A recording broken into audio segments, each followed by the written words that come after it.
Hi, my name is Danyelle Hillman. I am a music educator, and this is Dim Lit Path. Can you go back to your early years Mhm. and tell us, as a child, was there something that stood out that kind of started leading you into what you're doing now?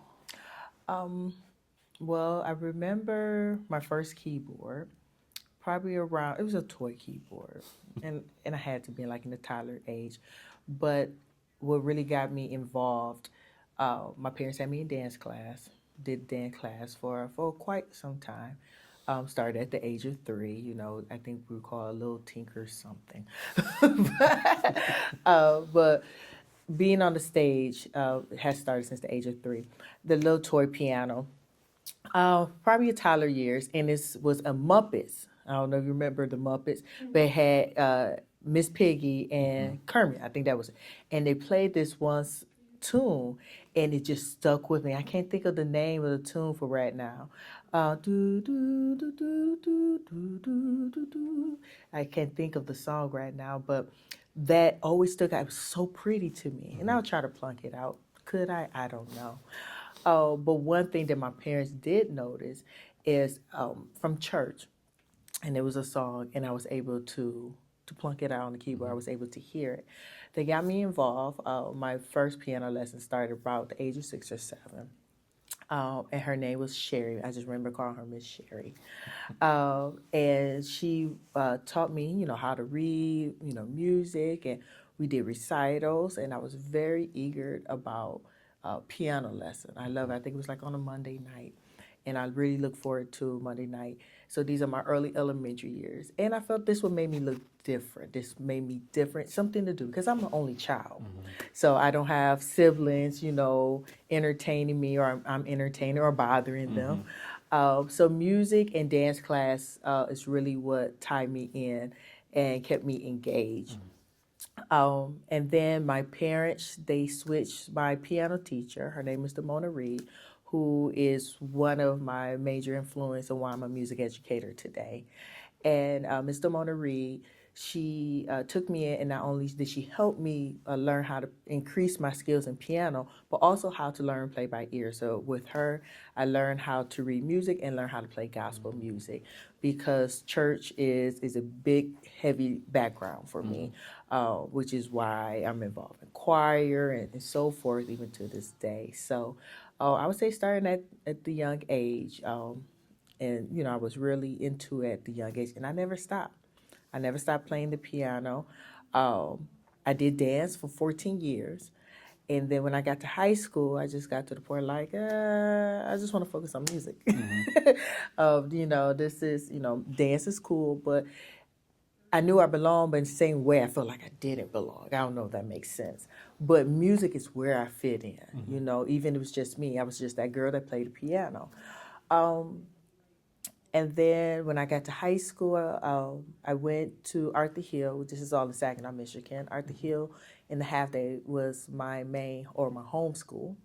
And then half a day I would go to SASA, which is known as Saginaw Art Science Academy, where you have a concentration. And my concentration was voice and keyboard. Mm-hmm. And that's what really molded me into where I'm at now. Mm-hmm. So at SASA, I would go there for 4 hours of the day, 5 days out the week, and where you focus on your concentration. Singing at that time was not my favorite. Surprisingly, it was piano. I mean, Uh-huh. you know, probably about an hour and a half, we did singing or we did some type of ensemble rehearsal. But I was ready to go to the practice room to get to the piano. I was like, this is where I belong. Um, So was this after like hours of high school? Like you'd go to school, then 4 hours after that? so it was, instead of being at my home school all day, I would go there. So it took care of your electives, it Oh, took okay. care of other portions. So I did my core classes at Arthur Hill. So my math, my science and stuff. And then I'll leave about 11 at lunchtime. That's where you exchange. And they still do this now. It still exists. And you go there wherever your study concentration. It can be theater, it can be a dance, it can be a major course such as um, math or science, and they compete in those areas as well. So it was just a place where you kind of audition for, and you heavily focus on that Okay. concentration. So that's where I really got the chance to mold and become who I wanted to be. So, Gotcha. yeah. Okay. Did you have so you did all this through high school? Did you have like a job, a first job that you had that kind of was like, I want to continue doing this? My first job was really Chuck E. Cheese and Chuck E. Cheese in the store in the mall. I can't remember what the store is called. Um, but the reason why I brought that up because I was totally fine with Chuck E. Cheese. Only I did was stamp. I was the greeter, stamp the hand, wipe down some tables. And it was on a Tuesday evening. I just got my hair done, Matt. Okay, and at that time, I think it was early 2000s. I had a fresh ponytail. I was looking good, Yeah. and someone had an unreserved birthday party requesting Chucky. Okay, now usually when you have an unreserved party, you don't get Chucky, only for the reserved parties. And anyway, they wanted to please the family, and they said, Danielle, we need a Chucky. I said, oh, okay. They was like, can you be Chucky? I was like, oh no, I don't do that. Long story short, I ended up being Chucky, and I have made my decision in that suit. This is not for me. I did not return. Now, what I end up doing is going further involved in what's called AXO. And AXO had a jazz band for high schoolers. And I'm a mentor for AXO still to this day. And so I was one of the piano players. And Mr. John Pugh was just like, hey, if you do some extra things, I can help you out. And that also led into me playing for my first church at the age of 4. No, I take that back. At the age of 15, I played for my first church, a Lutheran church called Trinity Lutheran Church. It was on Cherry Street in Saginaw. And Pastor Williams, she knew me because me and her daughters both went to school together. They were older than me, but we all went to school at some point in time. And that was my first job, music-wise. I always played in church, but it wasn't for pay, of course, because I was so young. But she trusted me.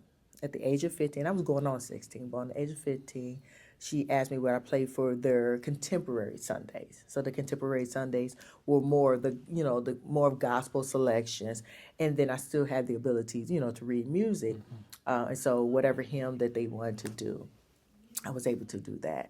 And so I've been playing for church since the age of 15. Still playing for church now, but not that church, but. So it sounds like, other than Chuck E. Cheese and having to dress up as a mouse,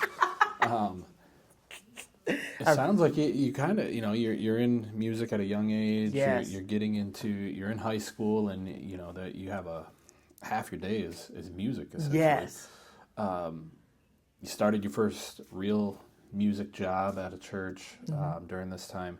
Did you have any setbacks or anything that any issues that popped up that were like, I don't know if I can continue doing this? We would have to jump into my college years. That's fine. So high school, around junior year, that's when I decided I'm going to do music in college. Then I further found out I can do music education, and I said that sounds like a job at the end of graduation. So I received plenty of music scholarship in high school. My city is small, so at this time they were very aware that Danielle, at the time was Weston, was very good in music and she's pursuing. And I had a focus that I was going to be like my past music teacher, who's Damona Reed, I told you about, who's a major influence.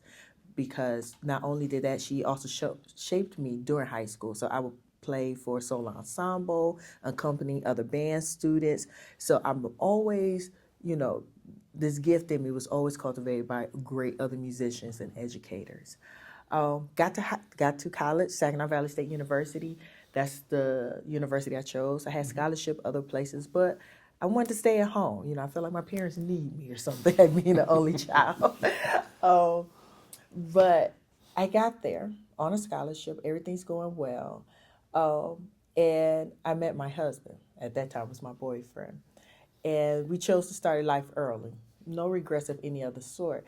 But when I became pregnant, after the weddings and everything, my instructor at that time, she said, well, maybe you're not built for this. That crushed me, Matt. That crushed my soul because even at the university, I wasn't the best player, but I was, known well for my skills. And the instructor that I had that time, she only had the top students. And one thing that, she built me, but then it was like after the marriage, it was just after I got married, she was just like, maybe college is not for you. I had my nails done for the wedding. She was like, what is this on your nails? I was like, my nails, I got married over the weekend. Remind you, I said over the weekend. And she was like, they gotta go. So I went to the nail shop, taking it off and stuff like that. And I was trying to balance a lot. And then one of the lessons, she said, maybe it's not built for it, crushed me. And so slowly but surely, I basically dropped out of college. I dropped out of college when I found out I was pregnant. So now we're talking about June, like not June, but somewhere in 2005 in the springtime. And I didn't go back. Nobody knew I dropped out. Wow. And this is a first time story for many people. I really haven't told this to anybody. Nobody knew I dropped out. And I camouflaged it because felt like I was disappointing my community, And it had nothing to do with my marriage. My husband is great. My husband has always been great, always been supportive. Matter of fact, he kept telling me to go to school. But what kept ringing in the back of my head was that instructor saying, maybe you're not built for this. And that's the voice I couldn't get out of my head. Nobody knew. That's the voice. Oh, my, I'm really emotional. That's the voice that kept playing in my head. But I knew deep down inside, this is what I want to do. This is what my parents have invested. Think about it, all those music lessons, all the recitals, competitions. My parents have invested, and I knew something great within me. So why do you think she said that? Was it because you got married? Or was it because you were pulling back a little bit, or was there something else?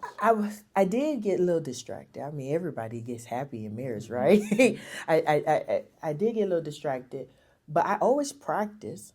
I never let my piano music go to the side, But I think it was I think I missed one lesson, and then the other lesson I didn't see like I was progressing, and it's just like she was just like pew, she just shot me down.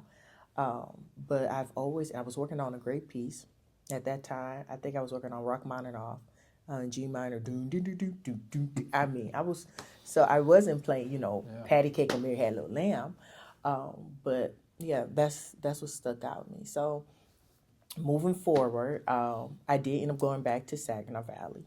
And what motivated me, I went to Ross Medical School. Nobody knew I went to Ross Medical. Oh, yeah, I got a journey. Wow, okay. You say, do I have a story? I got a story. Went to Ross Medical School. Nobody knew but my husband, okay, and maybe my sister-in-law.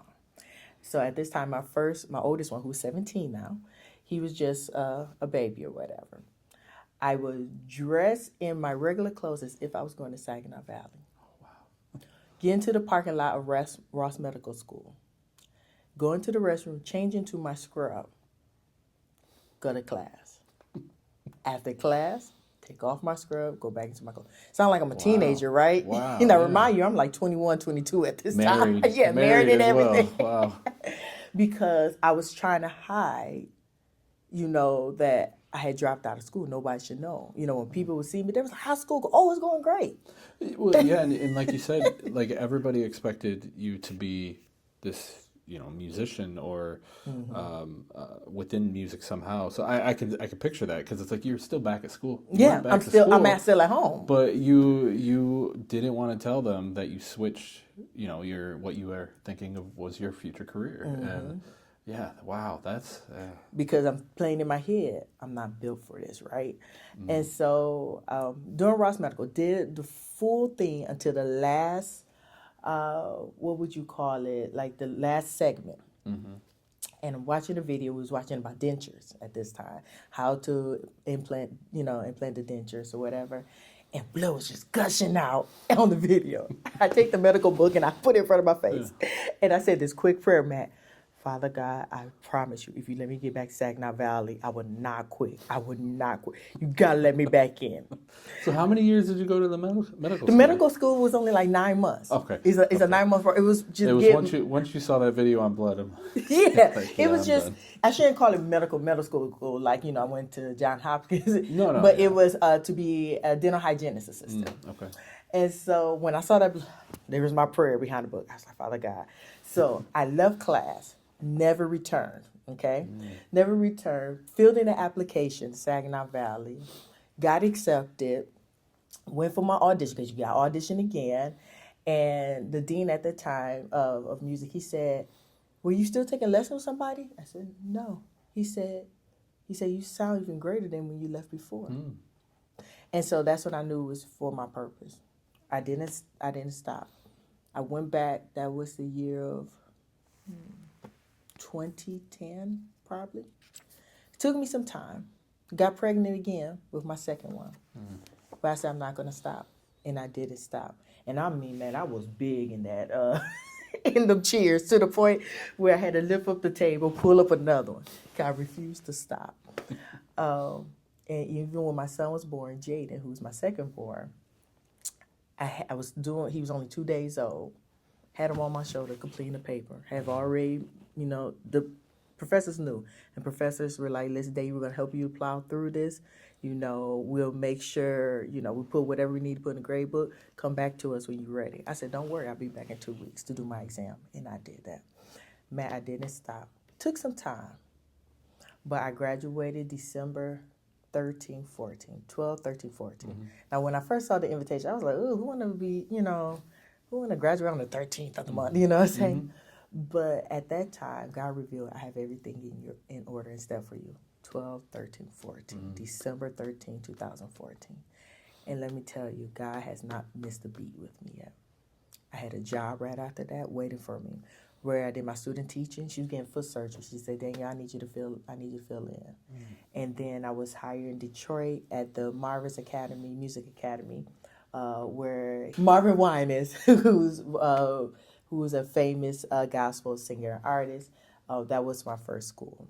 And then I chose to transfer back to Saginaw to work for Saginaw Public Schools. Wow. Yes. You are at a school in Detroit. You eventually transferred back to Saginaw. Was there some moment, maybe in there or even after there, where everything just clicked for you? Where you're like, I know for sure I made the right decision. It was my interview for the school in Detroit, the Winans Academy. When I was doing my, just like a regular job interview. And they said, well, do you have a video of you playing? I said, sure. So it was like an old, iPad or whatever. And I showed them. They said, well, can you play that for us?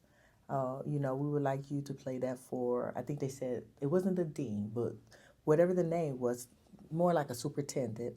They were referring to Marvin Winans. And so I come in, sit at the piano. Here he comes in. Now, remind you, I'm a church girl. So I know who Pastor Marvin Winans is. You know who this guy is. Yeah. And this is, many awards and nominations, the whole family. And for him to walk in, and I said, oh, crap. Now, I'm thinking like I'm nervous now, right? Yeah. And he said, well, play the song. Play what you got. I said, okay. So I played a classical piece. Very impressed at that time. He said, I played gospel piece. And so I couldn't think of nothing at the top of my head. I said, and then I started playing How Great Is Our God. And he starts singing to it. Now, remind you, record. Oh, wow. Now, Gave me the chills hearing that.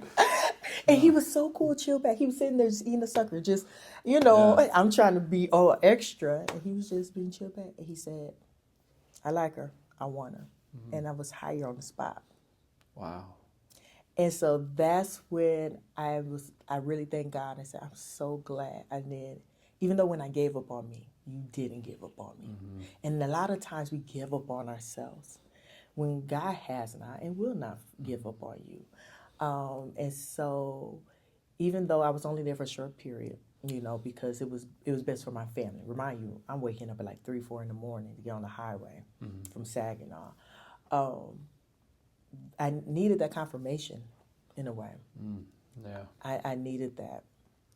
Wow. Yeah. That's, like I said, I got the chills when you said that. I'm like, I've never been a part of an interview where, it's not even like, you're interviewing with just someone random to get the job. It's the Yes. person, the guy The comes guy. in. He comes in and he's like, I'm going to interview with you and I'm going to start singing during your interview. Man, Yeah.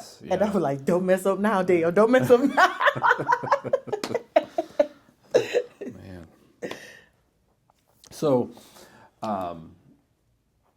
how do you define success, and has that changed over time for you? A lot of people define success with materialistic things, with money, houses, cars, which is all good, is beautiful. But success to me is to lack nothing. Some things may be tight, but God makes sure I never lack. And so success, everything that I hope for has and still is coming to pass. I always wanted to be a choir teacher. I've always wanted to be a musician in the classical era because, as you see, I'm African American. The thing is, a lot of African Americans don't pursue classical music. In the small town where I was, it wasn't too many. And then when Saginaw Valley, it was just me and one other person. And so it's because of the theory test. And so that music literacy. And a lot of great musicians, happy to be African American, but to do the theory is challenging for some people. And there were a couple of ladies, they had beautiful gifts, beautiful voice, but they couldn't pass theory 2 or 3.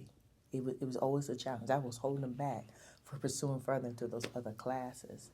But when it comes to become a music educator, to be able to reach hundreds of youth, I've taught many youth. This is my 11th year in public education, but that's not counting the years with private teaching or working at other music studios. So I would say just teaching youth in general has to be about 15 years plus, because I was doing that still in my transition and journey in life. I was still teaching lessons. So will I say I'm on the road to success? Yes, because needs are being met. I'm still seeing my desires and dreams being fulfilled. And God willing that He'll keep doing that, opening doors for me. Wow. And for my family. So yes. Yeah. Yeah. So, and I know that you're up in Saginaw doing the public school teaching. You're also, like you mentioned, you always wanted to teach choir. You're down here in Flint teaching choir. That's a lot. It's a lot of work. It is. But you do it. Yes. Yeah. I don't know how you do it, but I guess I don't know if you can get into that, but that's a lot, and I know it's got to be stressful, but you do a great job. The kids love you. The kids I know, they love you, and it's definitely inspiring too from my perspective of seeing the kids watch you. It's amazing what you can do to transform these young, 3rd through 7th graders. 8th, yes. And they're doing some professional type, pieces, and they sound great. Thank you. But yeah, what keeps you motivated? Youth. Youth are not going to let you slow down. They may give you a week off, okay, Miss Hillman or Miss Danielle may be tired, and this is even in a public school. But when you have youth who are motivated, you don't want to disappoint them. You don't want to let them down. And when we're talking about music, especially singing, it's a vulnerability. You know, you have to be vulnerable to sing. Um, you have to create a safe place. So for kids to come in a place willing to sing and wanting to sing, that tells me it's a safe place for them. This is something that they don't mind being a part of or want to be a part of. And so if I came to work like, oh, another day, another dollar, I made it, that wouldn't be motivating to them, right? And I would be killing, as what you would say, the vibe, all right? And if it looks like I'm not enjoying it, then of course they're not going to enjoy it. But when I see young people wanting to do it, that inspires me. You know, you see me teaching, but at home I'm always thinking. On the car ride, I'm always thinking. Maybe a song for this year, maybe for the song next year, because they're so eager. Now, where do I get tired? Is carrying multiple choirs. So I have 4 choirs. I didn't know that. So Wow. 2 in Saginaw, and then Oh, you know the the two two here. Yeah, two okay. here. So that's a lot of songs going through my head, and that's not to mention the other, you know, work that I do. You know, I'm still involved in my community theater in Saginaw. I'm going to be in a what's called Broadway Flight show in a couple of weeks. Stuff. I'm Ida, and so I'm very involved. Um, but it takes a supportive husband and supportive family to push that through. And my husband is there to encourage me. I mean, you know, on my way here, he said, "Hey, what you doing?" I said, "You know, I got the podcast." He said, "Oh," he said, "Do awesome," you know.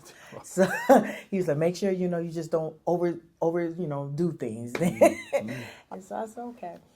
He's very supportive.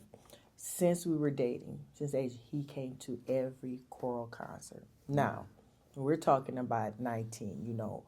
Who will meet a guy that enjoys, you know, choral singing and supports you at every concert? And remind you, some of these concerts will be Saturday and Sunday. He will come Saturday and Sunday. Wow. Yeah. So my husband has been with me every step of the way. Every concert, every performance. And remind you, I'm still performing. He's there. And then, you know, if I feel like, you know, he's too, you know, if he's busy or he's carrying a lot, I'll tell him, like, honey, you know, like, the concert's going to go well. Like, you don't have to, you know, attend or whatever. But he's always there. So the support. So you mentioned a little bit ago that you initially did not want to sing, but you're doing a lot of singing. You're teaching singing. Where did the singing come into play? To be honest, it was in college. In college is when, because for piano, you're not in band. You don't fit in band. You don't play trumpet. You don't play. So pianos always go into choir. And it was a struggle at first because I'm trying to adapt to this style of singing. Remind you, I always did gospel singing. So I did love singing, but it was church gospel singing. Even though I always felt that my voice didn't fit or blend in, I always noticed it was different. And then the more I did choir and, you know, choral singing, I realized this is where my voice is. This is where my true range, my true sense of musicality comes out. Is in classical music. Okay. But in high school, you couldn't get me to do that. Solo ensemble was like, you know, swing low, sweet Jane, you know. But now I love it. I love to sing, but I love musical theater and I love choral singing. So I do have experience to do, you know, gospel choir and classical and a little bit jazz, but classical music when it comes to singing is what I love. I love it. I love it, and so it took a turn in high school, not in high school, in college, but no, in high school, couldn't get me to do it for nothing. No, my throat hurt, but I wasn't taught at that time the proper singing, and of course I had to do voice lessons in college, and the teacher that I had for that moment, the instructor, she says, "You have a beautiful range." She said, "It's more like a contralto." And that was the other thing. I was always singing out of my range. And so I knew I wasn't a soprano. But even singing some of the songs, you know, outside as a beginner singer, it was a struggle. So in the warm-up, she just kept going lower and lower and lower. And she was like, "I got to record this." And so that boosts me. And so that really tells you how important having a positive instructor one who's willing to nourish your skill is important. And that's my other motivation as an educator, especially teaching young kids. It's important that we build them, that we don't tear them down. It's because this is the moment of we're planting seeds. And if you hear when those planted seeds were, when those negative seeds were planted in me, like you're not built for this, that kept trying to grow in me. And what happened if I just let that be? Just let her words just exist in my life. Sooner or later, I had to realize how to pull that from the root.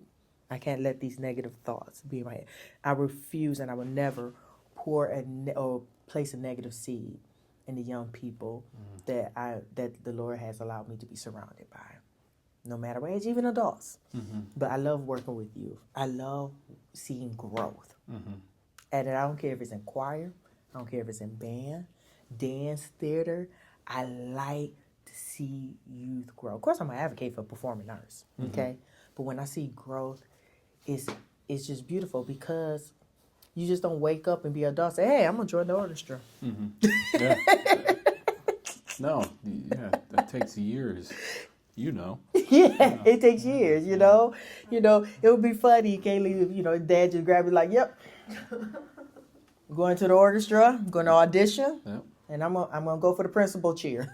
Listen, I remember when the younger years when it was like doing the Eek song, and I'm like, look, I can do it, and I can't go any further than that. No. So it all starts off with Hot Cross Buns. That I call that the national anthem and your beginning journey of any any young musician. Yeah. But that's why I love teaching adults. Adults are fun because the music's more complex. But I love when it comes to like Flint Youth Chorus, and I watch how they get grabbed the music. I place it. Some have that, more advanced in sight reading than others, but they all focus, disciplined enough to use their ears and to project what was just given to them. That is motivating itself. So no, we're not going to stop, and I'm going to challenge them each time. New and old members, I'm going to challenge them because we don't know what it's going to lead off to. We don't know if you're going to be a great singer in your church, a great singer at your school, or even pursue it in college or be a professional. It starts somewhere. So that's why I love teaching. Yeah. Do you have a piece of advice or like wisdom that you hold on to that you'd be willing to share? When you choose to be a leader, in whatever field or person might, realize who you are influencing and realize who is following you, who is watching you near and far. And always carry the spirit of giving. People always think giving is a monetary thing. But giving your time, your energy, is a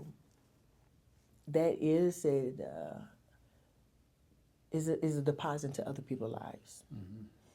And like I talked about those seeds, make sure you're sowing positive seeds. You do not want to destroy somebody's spirit because of a bad day or because of personal problems you're going through yourself, In this day and now, there's a national shortage on teachers, right? We all see that. And teachers quitting left or right for numerous of reasons. And a lot of times they say it's the behavior of the kids. But we have to understand the culture. So wherever you teach, understand the culture too. Because if you're unfamiliar with the culture of students, then you have to find a way how to connect with them. And if you're not willing to connect, then it's best to disconnect before you start sowing those negative seeds. And so I would say to any educator, whether it's in music or whether it's, in general education, to sow positive seeds. You just don't know how you are helping and cultivating that child. You don't know what background they're coming from. They may go to a home full of every need supplies, and they may go to a home that they lack those basic necessities. I usually teach students who are more, you know, in lack of, you know, or in low poverty or underserved. That's the best word to use, underserved. I don't know how their day is, but they know when they see Miss Hill, Miss Danielle, they're going to have a good day. They're going to have a great time. And Miss Danielle do get tired. You asked me. Yes, this spring break that I'm on now, I have been doing absolutely nothing because I know the energy it requires. And one thing I did have to learn early in my teaching years is how to balance home and how to balance work. Because when you hear your name called 10,000 times a day and you're constantly helping, something you love to do, when you get home, you just want to decompress. But I have other voices who need, you know, that I'm hearing, but it goes from Miss Hillman to Mom. And I had to learn. And I think it was like around my second, third year teacher, I had to check myself. Like, it's not your kid's fault that you're tired. It's not your kid's fault that your name is called 10,000 times a day. They still need Mom, you know. Not saying I'm the most perfect mom in the world, but I try to make sure that I'm not putting my long, tired day and, you know, neglecting them, you know. I want to make sure I'm giving the same energy that I give everyone else's child that I give to my own children. So, and one verse that I stand by is trust in the Lord with all thy heart. Lean not to thy own understanding. All thy ways acknowledge him. He'll direct your path. And that's Proverbs 3, 5, and 6. I stand by that because many times when I thought God had forgot about me, the times when I thought I was on the wrong path, I questioned how my life was going to turn out. Would I become that music educator? Would I be a good music educator? Will I finish school? He had everything in control the whole time. He was there the whole time, and he gave me the strength to do it. So, no, I didn't have the easy story of, you know, how some people, I went to college, I finished 4 years, and then I did my other 4 years. It wasn't a straight path, but it was a path that the Lord had never left me on. And so he's still doing great things. I'm grateful. I'm grateful for my students in Saginaw. I'm really grateful for here, for FIM. Matter of fact, me and my husband, we going to a comedy show at the Whiting. And I always fall asleep in the car rides, okay? I don't care if we 20 minutes away, 30 minutes away, 2 hours away. I am the passenger princess, okay? I'm going to be knocked out. So we went to a comedy show. This was a few years back, just before I got here. And it was in the wintertime, so you know how it looks out here. It's beautiful with all the Christmas lights and everything. And so after the comedy show, we got in the car. And I said, this place is beautiful. And my husband was like, oh, you never heard about this? It's the Culture Center. You know, they have the museum here, they have that. And he said, they got music over there. I said, I would love to work in a place like this. That was in February. In May, I happened to be on D, like, you know, adults do. You know, let's see what job posts is out there. And I saw music teacher, piano instructor needed. Now, I remind you, I didn't even know I was applying here. I just saw, you know what they offered, what they was looking for. Hey, shoot, I'll do it as a summer job or something, right? And when I got the call from one of the instructor. I think it was Dr. Quincy at that time. And he was like, hey, we received your application, wanted to set up an interview, so forth, blah, blah, blah. I said, okay, cool. When I got off the exit and pulled into, I said, oh, this is the place I said I wanted to be at. You see how God just works like that? Like, I didn't even realize. I'm just, it didn't even click to me when it was the Flint School of Performance. I didn't realize that building was, the door building was the Flint School of Performing Arts. And so when I called my husband, I was like, this is the place, honey. He was like, yeah, you didn't know? I said, what? And so I said, God, please bless me with this job. And long story short, here I am 3 years later. I enjoy what I do. I love it here. I love the culture here. I have the opportunity, before I became the director of the Flint Youth Chorus, I did piano and vocal instructions. I teach a lot of the other young classes, which is young musicians or a little Mozart. And then I was able to become the director for the Flint Youth Chorus. I love it here. I just love the culture. I love meeting new faces, the performers, watching young people grow in their gifts and talents. So it's got me the path straight. Yeah, we appreciate you here. Yeah, you bring an energy into that building, and it's definitely contagious when we all see it. So last question I have for you. Okay. What's next for you? Do you have anything coming up? I know you mentioned possibly some theater. What's next for you? Oh, so a couple of weeks. So I'm involved. Not only obviously in Flint, Saginaw, but the tri-areas, Bay City, Saginaw, and Midland. They're all like 15 minutes apart from each other. And so at Creative 360, which is a nonprofit organization that supports the arts, we're doing what's called a Broadway on Flight, which is basically everybody kind of sits dinner style, and they don't know what's coming. I mean, they know stuff is coming. So I'm going to be Ida and Self, which is about the women's suffrage. And we are not doing the full acting, but we're doing the musical part of the singing. So I have a couple of solos, one song that's standalone, and then others with the ladies. It's about 7 ladies. And then I became the director at Pit and Balcony, Saginaw, which is our community theater. And I will be directing for Color Girls for this upcoming season. So that is going to be really fun for next year in February. So that's when that's going to happen. So I'm excited. Just great things are happening. If I was to ask myself 10 years ago or more, what do I see myself doing this? It would be a hope, but I wouldn't know. And if I let that negative seed stay growing within me, I wouldn't have been able to get to this point. But yeah, I'm loving life. Busy, tired, but loving it. Yeah, wow.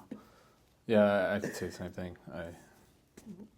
A year ago, I never even wanted to be on a camera. So now I'm recording myself and putting myself out there. So it's one of those things. You have a hope of, maybe there's something for you out there that you don't necessarily think about.